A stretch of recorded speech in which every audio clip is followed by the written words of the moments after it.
Ok, aparentemente ya estamos bien. Le voy a pedir que busque por favor en su Biblia. Sí trajo su Biblia, ¿verdad?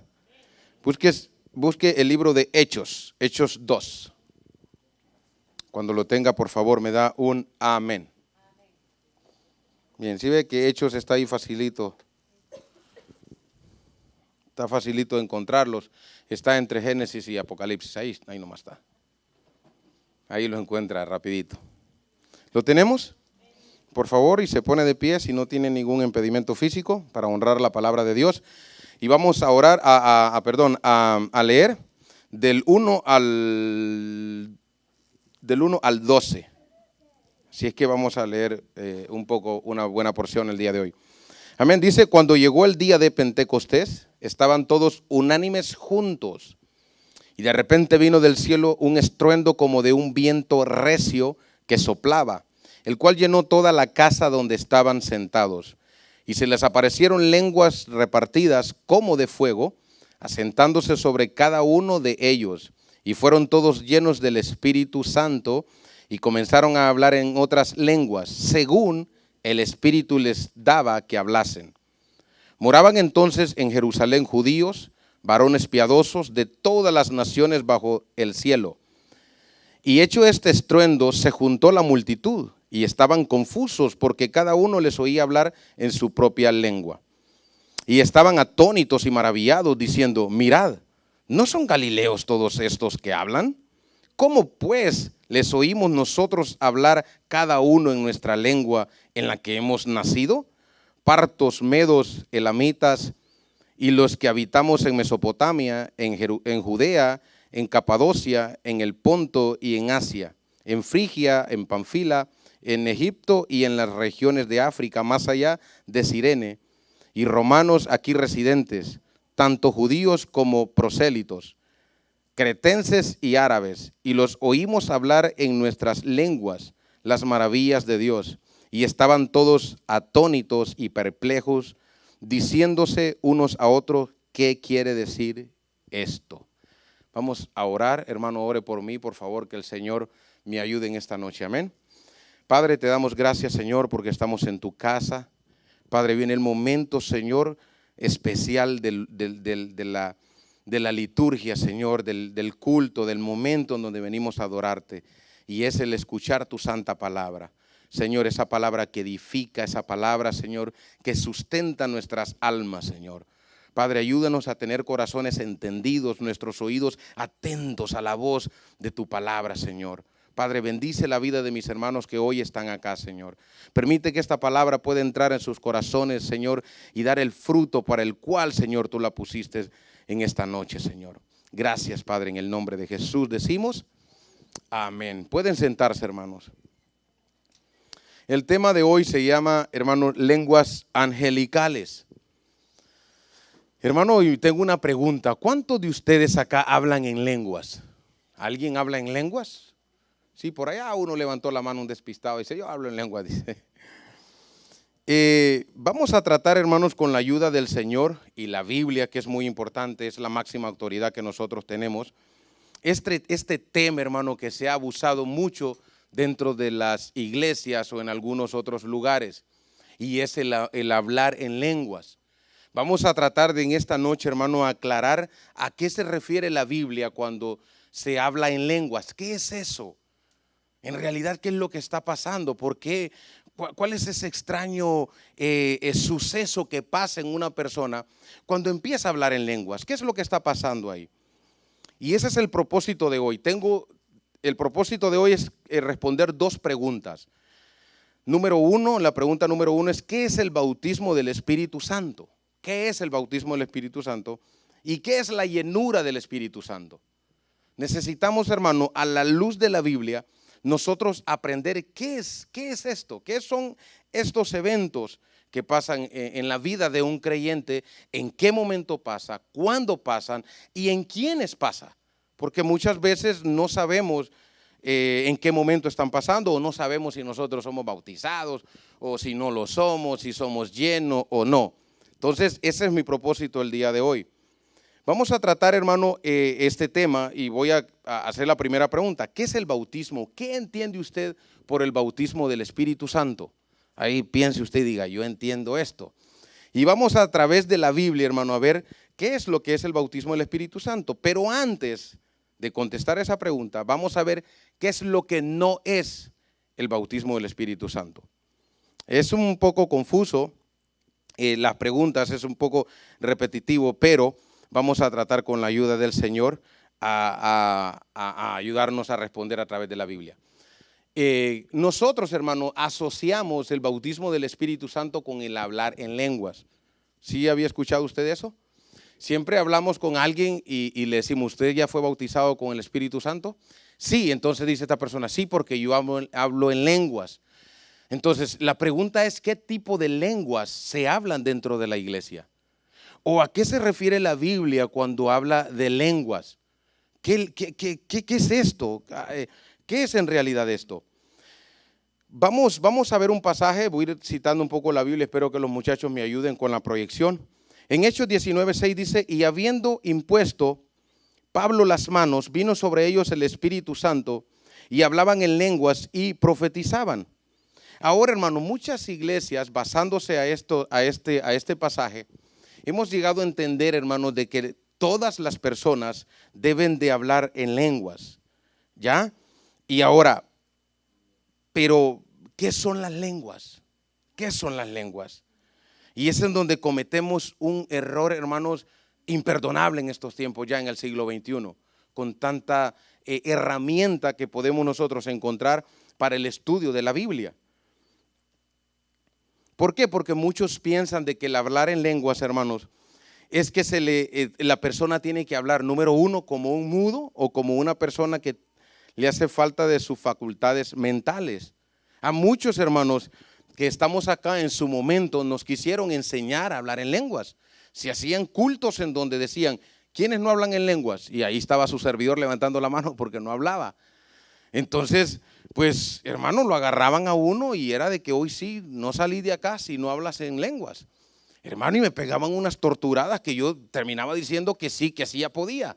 Porque si no, hermano, esa noche era para largo, con un dolor en el cuello, hermano, porque me hacían abrir la boca y repetir unas cuantas no sé qué cosas a modo de que yo hablara en lenguas, porque se sobreentiende, no sé por qué, de que es algo que la persona empieza a tararear o a decir cosas extrañas. Vamos a ver qué pasa a la luz de la Biblia, hermano. ¿Por qué la Biblia no habla estrictamente de qué es ese tipo de lenguas? En Marcos 16:15 al 18 dijo Jesús, id por todo el mundo y predicar el evangelio a toda criatura, el que creyere y fuere bautizado será salvo, mas el que no creyere será condenado. Y estas señales seguirán a los que creen.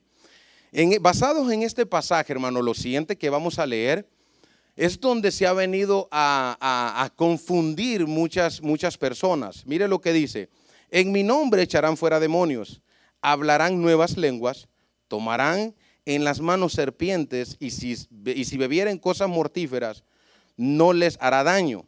Sobre los enfermos pondrán sus manos y estos sanarán. Hermano, primero tenemos que darnos cuenta que la Biblia, que los apóstoles, hermano, hablaron en lenguas. Y los cristianos de la iglesia primitiva también. Pero ¿sabe qué, hermanos? Solo ellos pudieron hacer eso. Y de ahí, ahora en este tiempo, hermano, nadie más hace eso. Esto no fue un don que se dio para todos los cristianos de todas las épocas. De 5 señales que habla Jesús en ese pasaje, 4 registra la Biblia. 4. La única que no registra la Biblia es donde dice que tomarán cosas mortíferas. Vengo y vuelvo y le digo, en mi nombre echarán fuera demonios. Eso la Biblia lo registra. Dice, hablarán nuevas lenguas, también la Biblia lo registra. Tomarán en las manos serpientes, también la Biblia lo registra cuando Pablo estaba en Malta. Dice que agarrando unos leños, agarró una serpiente. Dice, y si bebiere cosa mortífera, no les hará daño. Este milagro en la Biblia no lo relata, que ninguno de ellos tomó algo mortífero y vivió. Y sobre los enfermos pondrán sus manos y sanarán. Y sabemos que eso también la Biblia lo relata. Pero lo que yo me pregunto es, digo, bueno, ¿por qué si estas personas que avalan que el hablar en lenguas es algo que sigue, ¿por qué no tienen de mascota una bamba negra o una cobra en sus casas? Y dicen, bueno, porque la Biblia dice, o se preparan un gramozón o un veneno y dice, bueno, la Biblia dice que si yo me lo bebo, no me va a pasar nada, porque ahí dice el pasaje, ¿no? ¿Ve? O dicen, bueno, yo me voy a comprar una cobra con sus colmillos también y todo, porque venden cobras que le remueven los colmillos y no pueden morderlo. ¿Por qué? Porque la Biblia dice que si me muerde no va a pasar nada. Hace poco yo vi un video y había un predicador que estaba con una serpiente y él decía que iba a hacer vida esa palabra en su vida. Hermano, y la serpiente lo empezó a picotear todo. Luego lo sacaron, ahí está el video, lo puede buscar en YouTube. Lo sacaron todo mareado, envenenado, pues porque la serpiente sí lo picó de verdad. Entonces hay cosas, hermano, que nosotros definitivamente no podemos retar a Dios y decir, no, pues yo me voy a tirar de este edificio, al fin y al cabo no me voy a morir porque yo… No, hermano, se va a matar, si se tira se va a matar. Entonces es muy importante, hermano, nosotros antes de ir a un pasaje de la Biblia, nosotros debemos de estudiarlo. Pero vamos a la parte donde dice hablar en lenguas, porque eso es lo que nos compete hoy relacionado con el bautismo. Antes de explicar esta parte, hermano, necesito aclarar algo muy importante y sentar un precedente. Hermano, la Biblia es un libro súper antiguo. La Biblia no se escribió ni en su época ni en la mía. Tiene miles de años de existir. Alrededor de 40 autores escribieron la Biblia en diferentes épocas de la historia de la humanidad. Entonces, para entender la Biblia, un pasaje, nosotros debemos de ir a la fuente, en el original del que se escribió. Usted me pregunta, hermano Juan, ¿y cuál es ese? Bueno, qué bueno que me lo preguntó porque aquí lo traigo anotado. Mire, ¿en qué idioma se escribió el Antiguo Testamento? ¿Alguien sabe? Exactamente, se escribió en hebreo. Entonces, ¿qué pasa? Si se escribió en hebreo y el Nuevo Testamento, ¿en qué se escribió? En griego, exactamente. ¿Ve que están en clases? Ok, la lógica que me dice cuando yo leo un pasaje en la Biblia, en el Antiguo Testamento, que yo necesito saber su significado, ¿a dónde yo tendría que ir para averiguarlo? Exactamente, yo necesito ir al original, al hebreo, a ver qué quería decir. Y si lo escribí y si lo leí en el Nuevo Testamento, yo necesito ir al griego. ¿Para qué? Para averiguar, hermano, qué es lo que dice ahí. Entonces usted me dirá, hermano, yo no tengo tiempo para andar ni en el hebreo, ni en el griego, antes ando en el español. No se preocupe, usted formule la pregunta y tráigasela a uno de los ancianos y si ninguno podemos, vámonos del pastor, pero tiene que tener un significado correcto, sano. ¿Y cuál es una de las leyes del significado? De que no tiene que golpear ni ser forzado para meterlo en la Biblia, maltratando otros versos. Tiene que ser un significado sano. Pero ¿cuál es el problema, hermanos? Que muchos de nosotros en la iglesia cristiana no nos gusta estudiar y por eso tenemos muchas confusiones muchas veces. Ahora sí que ya traté de explicar un poco de dónde, hermano, tenemos que ir nosotros cuando no entendemos un pasaje de la Biblia o una frase. Volvemos entonces a qué se refiere la Biblia cuando dice hablar nuevas lenguas. Ok, mira el significado. La palabra lenguas, escuche esto pasa en todo el Nuevo Testamento. Cuando usted lee en lenguas que hablaran nuevas lenguas, el género de lenguas y que el apóstol Pablo puso las manos y hablaron en lenguas, su significado es glosa. Y eso quiere decir, hermano, que viene de la palabra glosario y significa idiomas. El pasaje que leímos, hermano, está más claro que el agua. Si veo de toda, ahí nombra una serie de ciudades, hermano, que hablaban diferentes idiomas.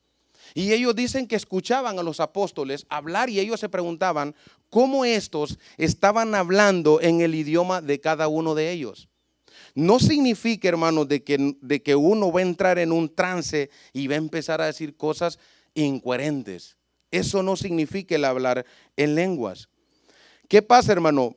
¿Por qué el apóstol Pablo habla mucho este tema en la iglesia de Corintios? Por favor, si me ponen el mapa, el primer mapa. Vamos a explicar un poquito ahí. Ahí está un poco grande, pero póngame la siguiente figura, ya que vimos ese primero, póngame la siguiente figura. Si ve ese puntito azul, ahí es Corinto, toda esa área de ahí. Entonces, regréseme a la anterior, por favor.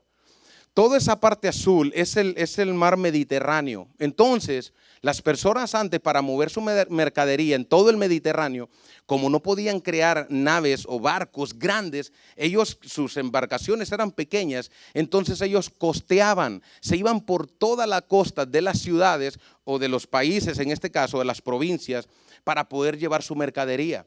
¿Qué pasaba con Corinto? Vuélvame a la siguiente fotografía.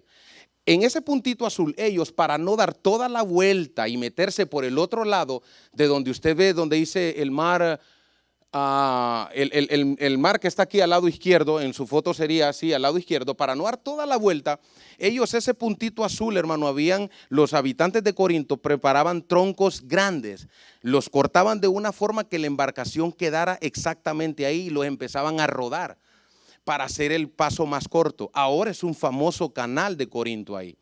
Ahora con la tecnología que hay, abrieron ese estrecho y ahora pasan las embarcaciones por ahí, pero antes no, era un puerto. Entonces, ¿qué pasaba con eso? Ahí pasaba mucha gente de todas las ciudades y de todas las naciones. Entonces ellos hablaban muchas diferentes idiomas. No se refería a lenguas extrañas. Mire lo que dice 1 Corintios 14:2. Por favor, si lo busca.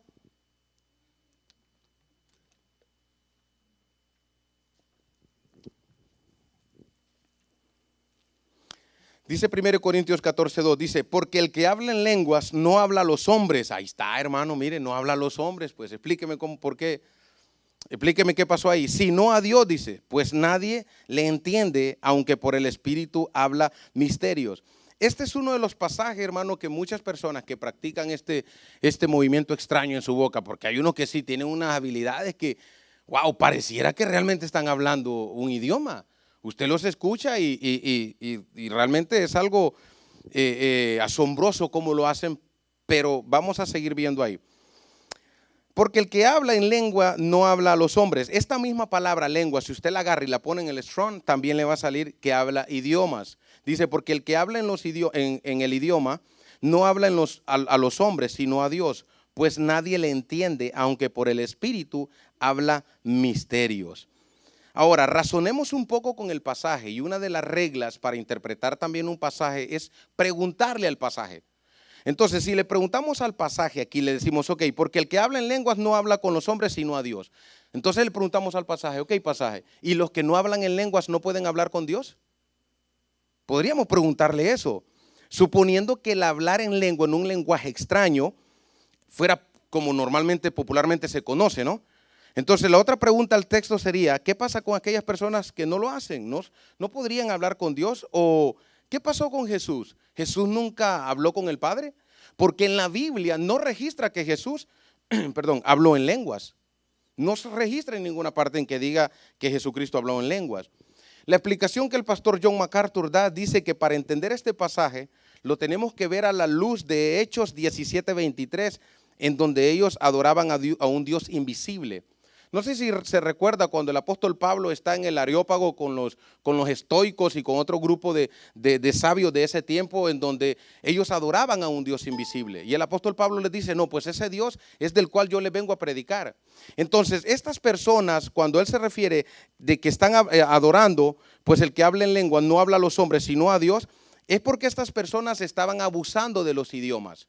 Supóngase que aquí hay una persona políglota, 1, 2, 3 políglotas. Es una persona que habla más de 2 idiomas. Habla francés, italiano, portugués y chino. Y está al lado suyo. Usted está orando, él también está orando, pero él decide orar en chino un rato, otro en portugués, otro en francés. ¿Usted le va a entender? Claro que no. Usted va a decir, bueno, ¿y qué le pasó a este?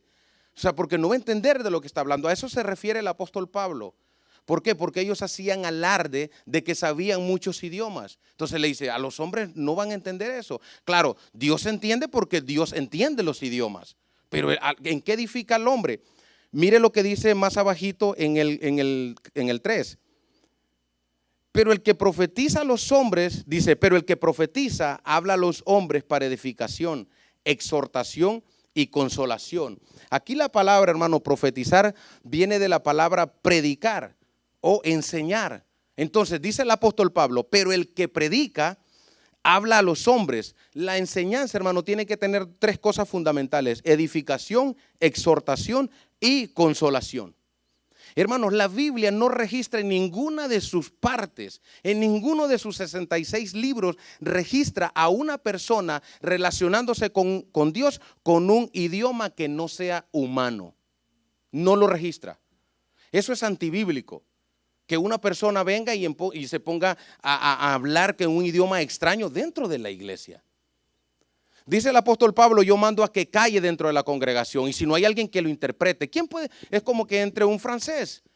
El francés viene a hablar, empieza a hablar en francés, ok, y alguien viene y lo interpreta y dice, no, lo que pasa es que él está diciendo esto y esto, o en su defecto, alguien que habla inglés, o que yo esté predicando en español y alguien le esté traduciendo y está dando su significado. A eso se refiere la palabra, hermano, lenguas. En ninguna parte, hermano, existe un lenguaje extraño dentro de la Biblia. Cualquier pasaje, mire, me di a la tarea de buscarlos todos en el Nuevo Testamento. Digo yo todos, porque no vaya a ser que uno esté medio extraño y me diga un hermano, no venga hermano, venga, hablemos, mire, ¿qué pasó con este? Y todos salían glosas, que eran idiomas. Este pasaje es muy controversial y no lo quiero dejar pasar por alto en esta parte. ¿Por qué? Porque mire lo que dice el pasaje. Se encuentra en Corintios, 1 Corintios 13:1. Dice, si yo hablase en lenguas humanas y angelicales, por eso el mensaje se llama lenguas angelicales, y no tengo amor, dice el apóstol Pablo, vengo a ser como metal que resuena o címbalo que retiña. Y está, hermano Juan, son lenguas angelicales pues. Ahora, pero ¿cuál es el problema, hermano? Es la manera de interpretar. Mire, si yo hablas en lenguas humanas, dice, ¿ok? En lenguas humanas, en idiomas, dice. Y angelicales, ahora, ese es el detalle ahí. Ahora, el reto es explicar angelicales. Ok, hermanos, si usted se va al griego, al Strong, y busca la palabra angelicales, significa ángelos. ¿Qué significa la palabra ángelos? Mensajero, alguien que da el mensaje. Alguien que da un mensaje de parte de Dios. ¿Qué hace el predicador o el pastor en la iglesia? Exactamente lo mismo. Da un mensaje de parte de Dios. O sea que el apóstol Pablo está diciendo aquí, si yo hablo en otros idiomas, en francés, en italiano, en portugués, bueno, no creo, estos idiomas probablemente ya existían para ese tiempo algunos, pero suponiendo que esos idiomas existían en ese tiempo, si yo hablo en esos idiomas humanos y les traigo un mensaje de parte de Dios a través de la predicación, si no tengo amor, vengo a ser como metal que resuena o címbalo que retiñe.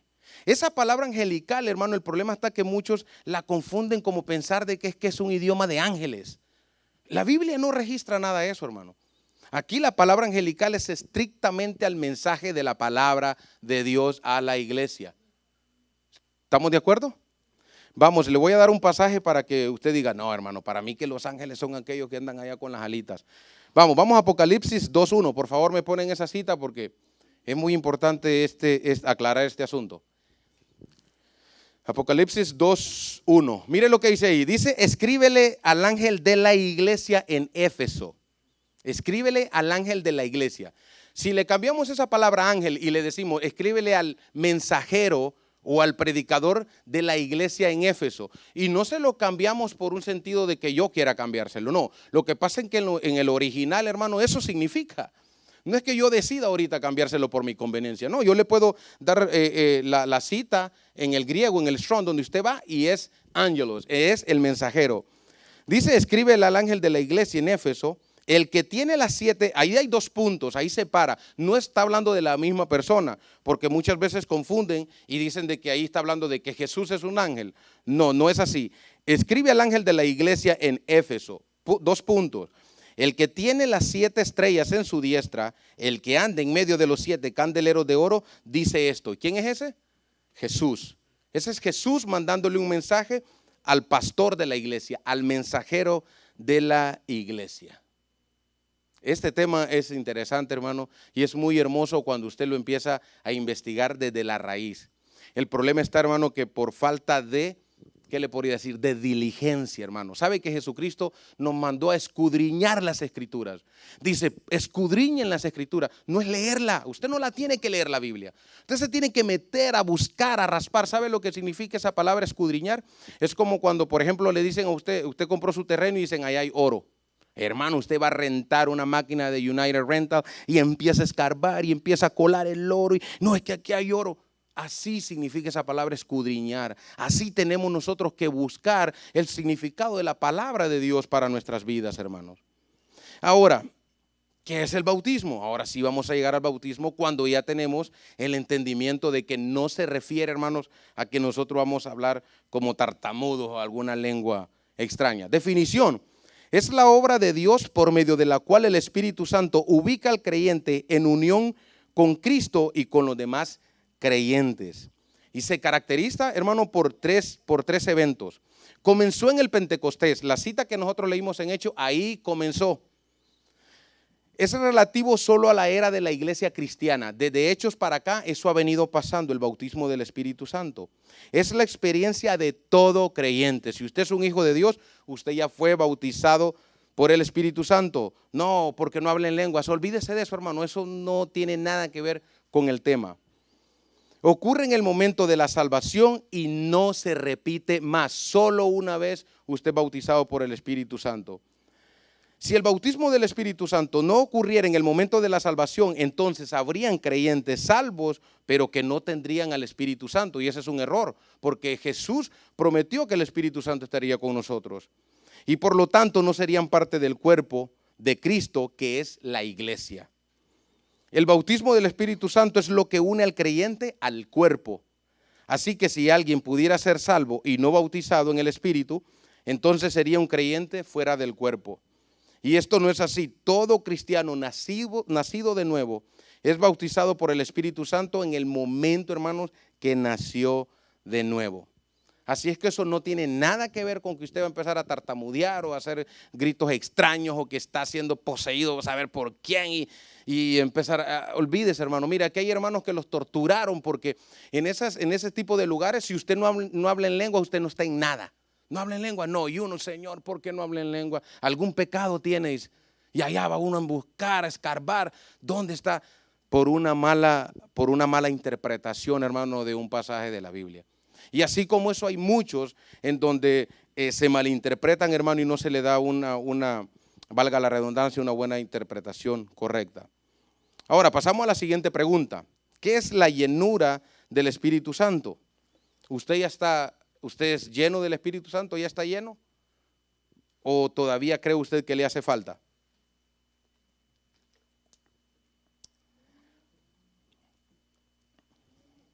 Bueno, hermanos, ya que ya tenemos un fundamento bien sentado acerca de lo que es el bautismo, vamos a pasar a esta. La llenura del Espíritu Santo también se dice de que es algo extraño, ¿no? Como popularmente se conoce. No sé, usted dice, ¿cuántos quieren ser llenos del Espíritu Santo? Amén, dicen amén. Porque pues, no sé, porque al malinterpretar la primera pregunta se malinterpreta la segunda y sentimos que estamos vacíos. No estamos solos, no, necesitamos llenarnos del Espíritu Santo. Y empezamos, hermano, a orar hasta que, pues, no sé, supuestamente es un fuego extraño que viene en nosotros y nos empezamos a sentir excitados o extasiados y empieza a haber algo extraño en nuestras vidas. Y decimos nosotros, esa persona ya fue llena por el Espíritu Santo. Y de paso, hermano, tartamudeamos, decimos un par de lenguas extrañas, decimos, no, ese man anda bien ungido, anda bien lleno. Pero vamos a ver a la luz de la palabra, hermanos, a ver si se sostiene esas versiones de lo que realmente es. Ya vimos que el anterior en lenguas no se pudo sostener solo con un par de versículos, hermano, y la Biblia está llena de eso. No se pudo sostener. Ahora vamos a ver esta. ¿Cuál es el pasaje más famoso, hermano, que se cita? Es Efesios 5:18, por favor, y lo ponen, muchachos. Efesios 5:18 dice, no os embriaguéis con vino, el cual hay disolución. Antes, bien, sed llenos del Espíritu. Aquí, hermano, cuando hablamos de este pasaje, se ha corrompido tanto, hermano, que se ha existido, hermano, la risa santa. No sé si usted ha escuchado esa situación, que el predicador está hablando y de repente empieza un hermano a carcajearse por allá y le dice, no, déjelo, dice que es que tiene la risa santa. Por allá empieza otro a carcajearse y dice, no, déjenlo, está borracho santo. O hay unos santos borrachos, ¿no? No, déjelo, que es que está ebrio en el espíritu, dice. Por este pasaje, hermano. Porque no nos hemos dado a la tarea de investigar a qué se refiere el apóstol Pablo cuando se lo escribe a la iglesia de Éfeso. Realmente, hermanos, realmente,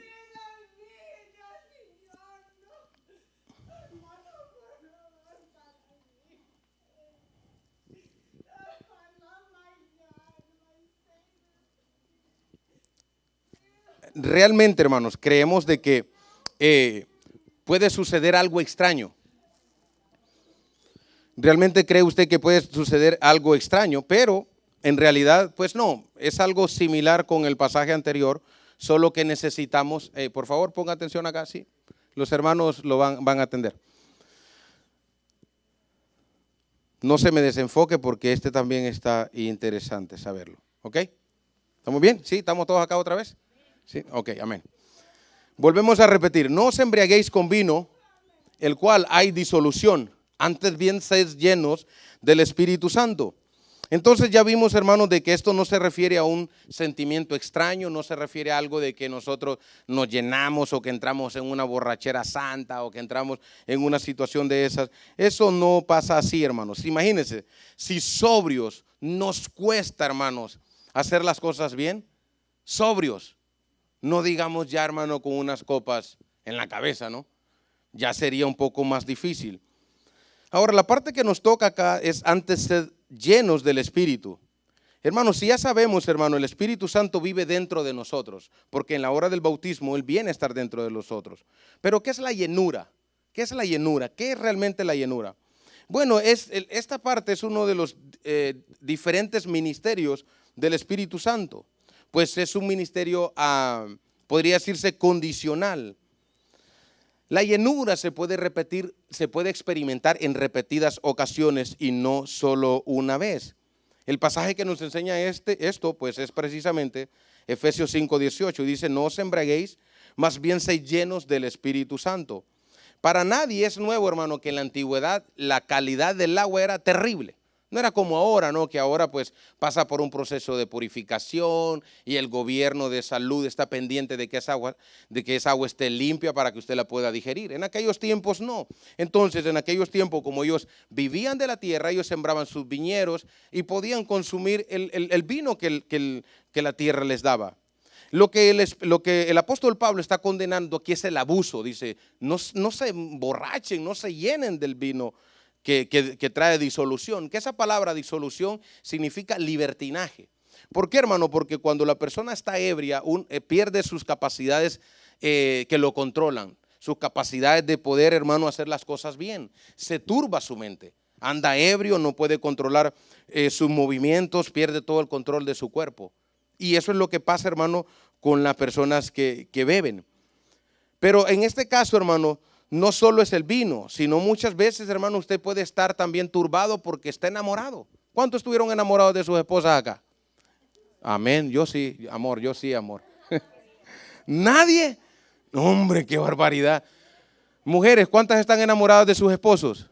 Ahí está, mire, hombre, varones, ya les va a tocar dormir en el sillón hoy, ya estoy viendo. Hermano, cuando uno estaba enamorado, hermano, de su esposa, de su pareja, hermano, también andaba perdido.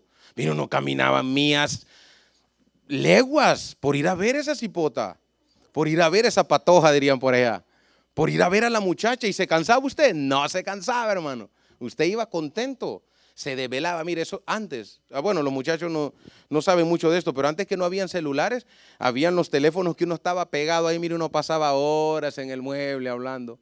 Yo me acuerdo que yo le hablaba a mi esposa y como con mi suegra no me quería mucho en aquellos tiempos, yo hablaba solo para escuchar cuando ella decía aló y yo pum, colgaba.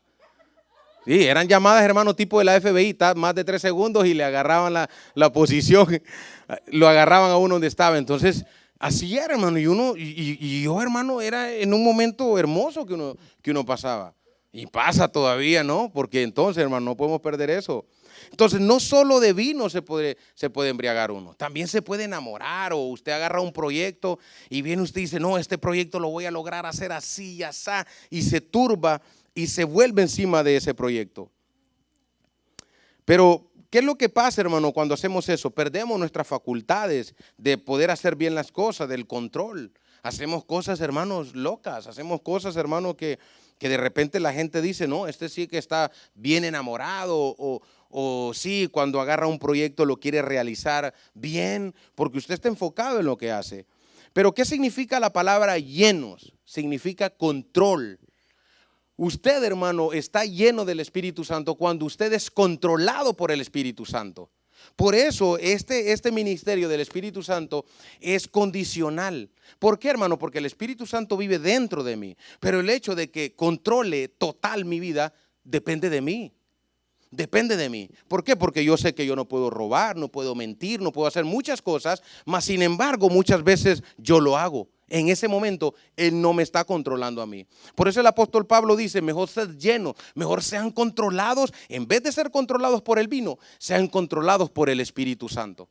¿Sí ve que ahora tiene más sentido el pasaje? Cuando ya investigamos y rascamos qué significa la palabra ser controlados y ser llenos. En vez de ser esto, dice, sean controlados por el Espíritu Santo. Usted me dirá, hermano, ¿y yo para qué? Ya tengo al Espíritu Santo. Ya soy salva o salvo. ¿Para qué necesito al Espíritu Santo? ¿Para qué necesito, la llenura del Espíritu Santo? Ok, hermano, usted la necesita por número 1. Es esencial para la madurez del creyente.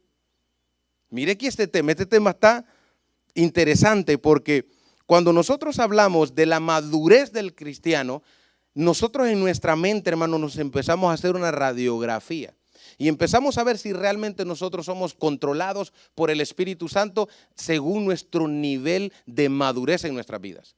Mira el apóstol Pablo en 1 Corintios 3, del 1 al 3 dijo, de manera que yo, hermanos, no pude hablaros como a espirituales, sino como a carnales, como a niños en Cristo. Os di a beber leche y no vianda, porque aún no erais capaces, ni sois capaces todavía, porque aún sois carnales, pues habiendo entre vosotros celos, contiendas y disensiones, ¿no sois carnales y andad como los hombres? Estos hermanos de esta iglesia, hermano, eran niños, no estaban siendo llenos, o en este caso controlados por el Espíritu Santo. Entonces el apóstol Pablo dice, pues es que no han madurado. No han madurado. Y mire lo que dice, ya habiendo muchos ser maestros, tuvo que hablarles como niños porque todavía no habían sido llenos por el Espíritu Santo. Si tu vida, hermanos, hermana, no está siendo llena del Espíritu Santo, no está siendo controlada por el Espíritu Santo, tú eres un niño o una niña de la Iglesia Universal de Cristo. Necesitamos, hermanos, ser llenos del Espíritu Santo en todas las áreas de nuestra vida. Necesitamos eso. No podemos vivir toda la vida como niños. ¿Qué espera usted de su hijo de 2 años? Que vaya creciendo y al mismo tiempo que vaya creciendo, que vaya madurando. Si ve que al de 10 no lo regañamos igual que al de 1.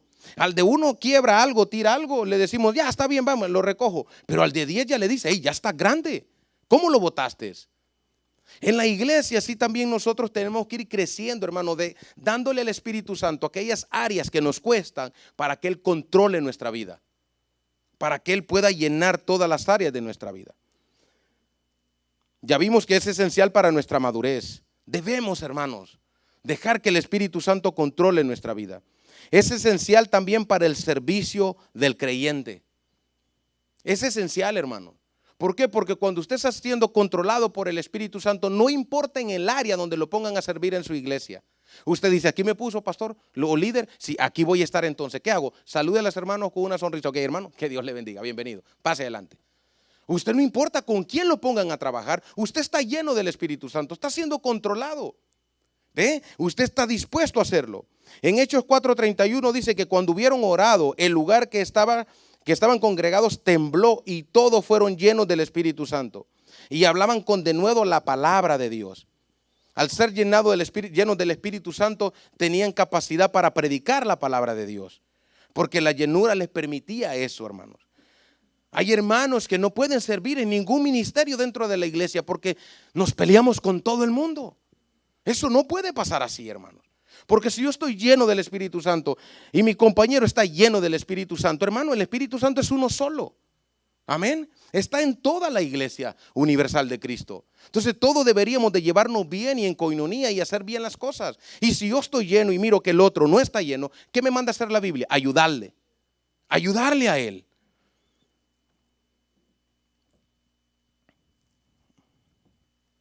Vemos 3 factores en este pasaje y uno, hermano, que es un mandamiento: sed llenos. para crecer, hermanos. No toda la vida nosotros Jesucristo nos va a salvar y nos vamos a sentar en una silla hasta que eternicemos ahí en esa silla, hermanos. ¿Ve que ninguna de las sillas tiene su nombre? Ni el mío tampoco, hermano. Porque va a haber un día en donde usted va a estar sentado y después usted va a crecer y va a decir, ok, ya puedo hacer cosas. Sus niños más chiquitos, usted los empieza a adiestrar a que recojan los juguetes, a que tiendan la cama, y de donde va pasando van creciendo. Yo estoy esperando que una ya cumpla un poquito más grande para mandarla a trabajar, porque así es esto. Y que ayude a la casa, pues. ¿Ve? Entonces a cada quien le damos su responsabilidad. Dentro del cuerpo de Cristo también es así, hermanos. Nosotros vamos creciendo, hermano, dentro del evangelio y vamos sirviendo dentro de la iglesia. Sed llenos. Es condicional, se necesita obedecer otros mandamientos. Es continuo, porque no es una experiencia de una sola vez, sino es un evento continuo. ¿Por qué? Porque cada vez que usted va a hacer algo, usted se acuerda y dice, no, yo soy un hijo de Dios, necesito honrar a mi Padre aquí. No puedo hacer esto porque yo estoy lleno del Espíritu Santo. Porque el Espíritu Santo cada vez, hermano, que nosotros vamos a hacer algo que va en contra de la voluntad de Dios, nos redarguye. ¿Alguien ha sentido eso? Sí, todos tenemos que haber sentido eso, hermano. Porque si usted no lo siente, déjeme decirle que el Espíritu Santo no está en usted. Porque la Biblia dice que Él es el que nos redarguye y nos manda que nos arrepintamos y pidámosle perdón a Dios por nuestros pecados. Hay 3 mandamientos, dice, sed llenos. Se relaciona con la llenura del Espíritu. No debemos contristar al Espíritu Santo. En Efesios 4:30 dice, y no contristéis al Espíritu de Dios con el cual fuisteis sellados. ¿Cuándo hacemos esto? Bueno, esto lo hacemos, hermano, cuando no hacemos la voluntad de Dios. El creyente no debe mentir, no debe prolongar la ira. No debemos también, hermanos, apagar el fuego del Espíritu. Primera Tesalonicenses 5:19 dice, y no apaguéis el Espíritu de orar. Debemos de orar, no podemos también, hermanos, ser malagradecidos. Hay cosas, hermanos, que nosotros debemos hacer. Hay cosas que nosotros debemos tener un corazón dócil, ser maleables para poder ser llenos del Espíritu Santo. Nosotros debemos andar en el Espíritu. En Gálatas 5:16 dice, digo pues, andad en el Espíritu. Debemos conducirnos, hermano, en una esfera espiritual y no en la esfera de una vieja naturaleza. Usted es un hijo de Dios, usted es un cristiano, hermano. Todos nuestros actos deben de darle gloria a Dios. ¿Cuál es el resultado de la llenura del Espíritu Santo? ¿Qué es lo que se ve? ¿Cuál es el resultado? El resultado, hermano, debe dar frutos. Gálatas 5:22 dice que el fruto del Espíritu, no dice dice el fruto del Espíritu Santo. Amor, gozo, paz, paciencia, benignidad, dominio propio, templanza, fe, mansedumbre. Y contra tales cosas no hay ley. No hay ley, hermanos. Es necesario que la iglesia de hoy, hermano, camine llenos del Espíritu Santo. Debemos mostrar alegría, unidad, agradecimiento, dedicación a Dios, hermano. Con todo el mundo nosotros debemos de vivir de una manera diferente. Ve, porque se supone, hermano, que el Espíritu Santo vive en nosotros. Es muy importante esto en la iglesia de hoy en día, hermanos. ¿Por qué? Porque el Espíritu Santo también es el que nos guía, nos enseña. A la hora de leer las Escrituras, hermano, cuando usted abre su Biblia, el Espíritu Santo está al lado suyo. La Biblia no es de interpretación privada. Yo no puedo venir a decirle aquí, hermano, mire, yo recibí una nueva revelación, abramos la Biblia. Mentiras, hermano, es una herejía. La Biblia usted la puede... Mire, la Biblia fue escrita de una manera que la pudiéramos entender todos, para que en aquel día no tengamos excusa ante el gran juez. Está clara. Lo que pasa, hermano, que muchas veces somos negligentes y no vamos a la fuente, no vamos a la Escritura. Para concluir, hermanos, ¿qué es el bautismo del Espíritu Santo? Ya lo vimos, lo que es el bautismo del Espíritu Santo. Ya vimos lo que es la llenura del Espíritu Santo, es estar siendo controlados por Él. No es algo raro. El bautismo tampoco tiene que hablar en lenguas, hablar algo raro. No, hermanos. Ahora, ¿puede una persona ser nacida de nuevo sin ser bautizada por el Espíritu Santo? No. Una persona que es nacida de nuevo automáticamente es bautizada por el Espíritu Santo. ¿Puede una persona ser nacida de nuevo y ser llena y no ser llena por el Espíritu Santo? Sí, Por eso vemos muchas personas en las iglesias que son niños espiritualmente, porque no se dejan llenar por el Espíritu Santo. Vemos haciendo cosas que no deberían hacer y decimos, wow, esta persona tiene 10, 15, 5, 20 años en el Evangelio. ¿Y por qué sigue haciendo estas cosas? Por lo mismo, porque no ha permitido que el Espíritu Santo, hermanos, llene todas las áreas de su vida. Es muy importante, hermano, que usted esta noche salga con dos propósitos en su vida. Número uno, reconociendo, hermano, que usted ya fue bautizado por el Espíritu Santo, porque aunque usted no lo crea, en muchas iglesias cristianas, por el hecho de no hacer cosas extrañas como hablar en lenguas, hacer otras cosas de disparates, muchos cristianos piensan que no tienen al Espíritu Santo, y eso es un error. Y número dos, hermano, es que usted necesita ser controlado todos los días por el Espíritu Santo en su vida. Amén. Debemos, hermano, de buscar la llenura de Él cada día. Esto es todo por esta noche, hermanos. Vamos a orar. Vamos a darle gracias a Dios por este tiempo que hemos tenido. Le pido por favor de que se ponga de pie. Vamos a orar.